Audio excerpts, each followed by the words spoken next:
morning, everyone. As I enter into the series for training you how to better prepare your dog for trial conditions across multiple sports, there are a few things that we have to define at first, which are going to help. So each scenario that I go through, as well as some training exercise for each, we're going to look at it from different perspectives. I do want to make it very clear that there is not one dog sport out there that is superior to others when it comes to control. They all have their issues because people are involved in all of them. So in every single dog sport out there, things can be better.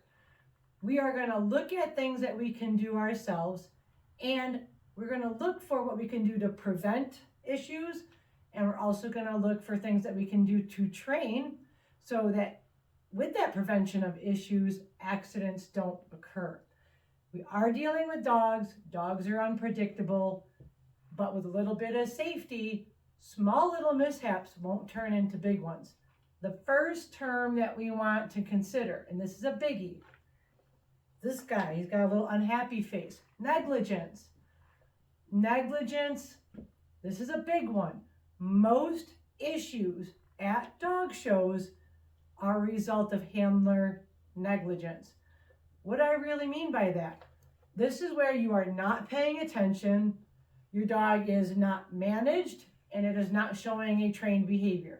So there'll be many examples of this as we go through, but this is one of the biggest ones.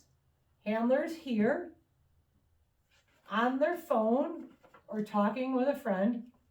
Their dog is at the end of the leash in a direction that is not oriented towards the handler. Recently at a trial, handler standing with a dog 6 feet out on the end of the leash, not paying attention to the handler. Another person attempts to walk by, not even close. Dog here, who was not engaged because the handler disengaged, decided to bark and lunge and be reactive as another dog. That made the handler, who was not paying attention, get yanked in that direction, and there was almost dog-to-dog contact. She regained her balance in time to stop that from occurring. The handler that was walking by is now sufficiently, and rightfully so, annoyed. That was negligence. Second quick example of negligence.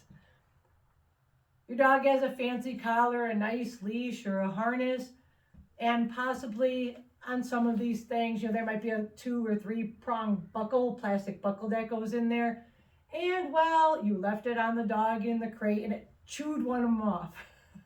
So now the buckle does not, maybe they latch a little bit, but they don't latch like they are supposed to. You continue to use faulty equipment and your dog lunges, the harness or the collar breaks, now your dog is loose. That is 100% negligence. If your dog has chewed something or broken something, yeah, it may have been more than $100 to buy the special fancy harness with all the bells and whistles on it.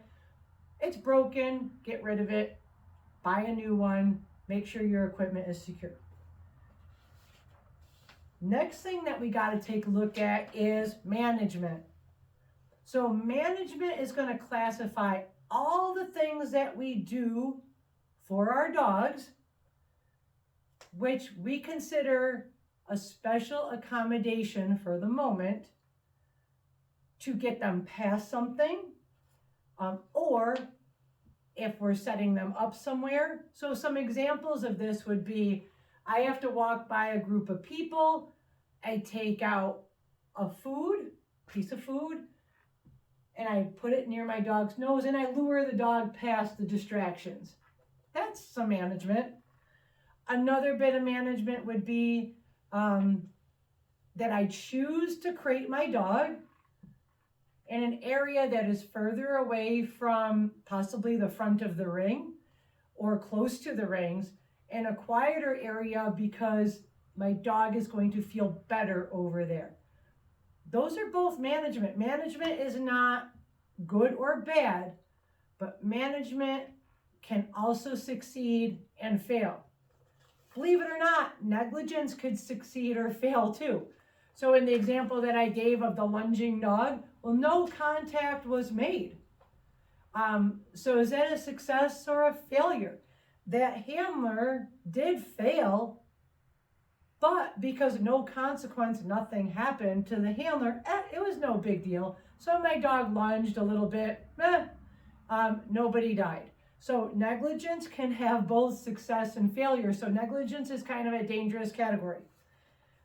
Management also, like I just said, can have successes and failures. So management does not take into account the animal's emotional state. It doesn't rely on it. And I will explain that in detail when we get into further options. Category 3, training, bing, bing. This is where people have to spend a lot more time. Now, training also could have success and failure.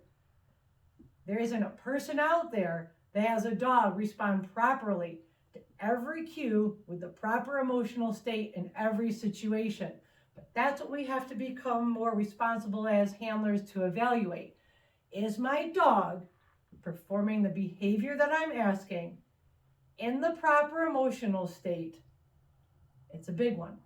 So as we go through on this series, I'm going to give you exercises to help balance emotional state, increase behaviors, and identify, is it training?